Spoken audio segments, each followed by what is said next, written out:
Hello, everyone. This is Tom Miller from Leaders Building Leaders with another chapter from What Great Principals Do Differently from our great friend Todd Whitaker. And we're talking about chapter 9. This chapter is about change, right? And great leaders understand that change takes the dynamics of change. They understand that change takes time, change takes planning. And Todd talks about many things, but it made me think about this quote from James Allen, "As a man thinketh." He say that everybody's okay with change, right? Everybody agrees that we need to change. It's just nobody wants to change what they're doing to get there, right? They're very used to being within their own cultural habits, and that's where Todd talks a lot about culture, the difference between climate and culture here, in getting to the change. Interesting fact that he talks about: most people believe that it takes somewhere between 3 to 9 years to change culture. Well, gosh, how many principles do you know that last longer than 3 years in most organizations? There's so much turnover, especially in charter schools. So to even think about taking 9 years to change, you don't have that amount of time. Kids' lives are at stake, right? Employees and communities. I mean, all these aspects, everything's at stake. So it's just always so important to really think about that climate versus culture. And I think Todd, in his book, School Culture Rewired, does a great job of defining culture as the framework in which all decisions are made and the worst behavior that will be tolerated. And so here, I definitely experienced this change in the culture of a classroom when we had multiple teachers in 1 year in a class, and how the culture would change based upon the turnover and the transition and the different rules. And this is where I really recognize the need for consistency in systems and to make sure that even if a school encouraged change, there was something in place to keep the consistency, right? So we had to do a better job with our hiring and our orientation process to make sure that the consistency of what we wanted from class to classroom was occurring.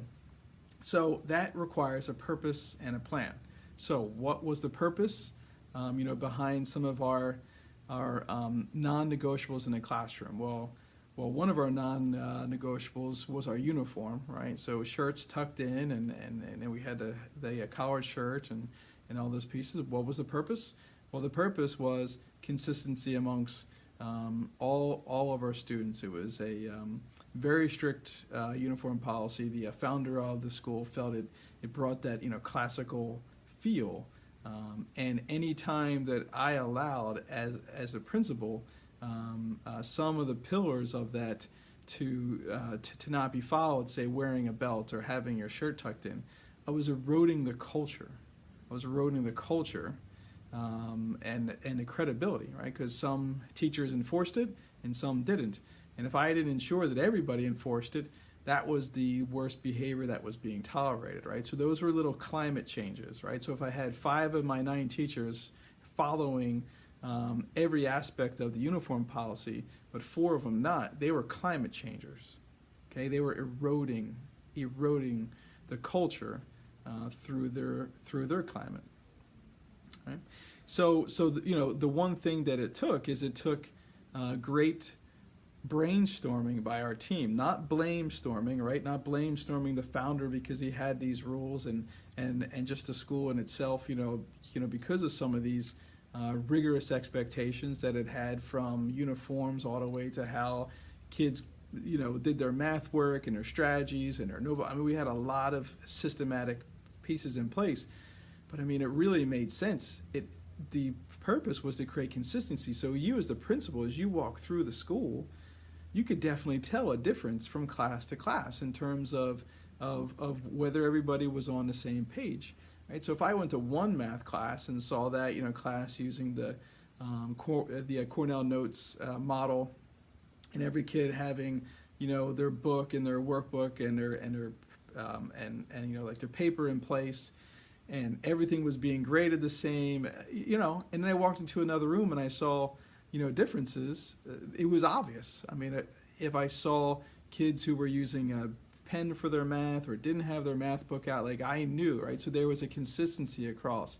And so the purpose and the plan was always, well, I'm going to say always, we always try to communicate it. We needed to do a better job through that process, right? So we could keep the culture and maintain excellence, through that. So the ways that we would come together as a team and not blame, but we would brainstorm initiatives, because the same level of thought that got you into the problem can't be the same level of thought that gets you out of the problem. So you have to bring your best teachers, your best thinkers together. I highly recommend every school have a think team, a think tank, and just throw the challenge up there. And there are no bad ideas to get to the solution, right?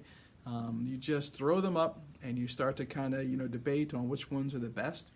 So we created a lot of initiatives as a team, and we had some autonomy in terms of how we functioned within this really structured environment. And it's my job as the principal, and your job too, is to remove the barriers from your team so they can make great decisions, and they can be the climate changers that change the culture in the right way, right? The dynamics that you want to change, start to happen through the autonomy and the recognition that you give your great teacher leaders. All right.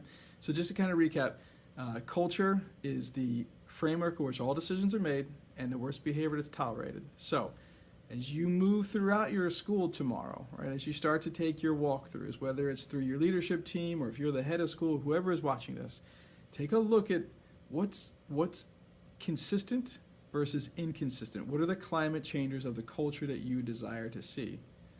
And if we got to go all the way back and you're not really sure of the culture you desire to see, let's start there, right? Write it down. Bring your team together. What is it that we expect to see on a daily basis here at our school? And come to those agreements, right? And then you start, you inspect what you expect. You hold everybody accountable, because if you're only holding if you're holding 7 of your 9 teachers accountable and 2 you just kind of let go, those other 7, you're going to lose credibility with them, okay? So just be smart, have a purpose, have a plan, and remember that it doesn't take 3 years to change a culture. You can change the culture overnight by starting to instill these climate changers and giving your teams opportunities to be successful through their thinking. Hope this was helpful to you. Looking forward to the next chapter. Thanks again for participating. Bye.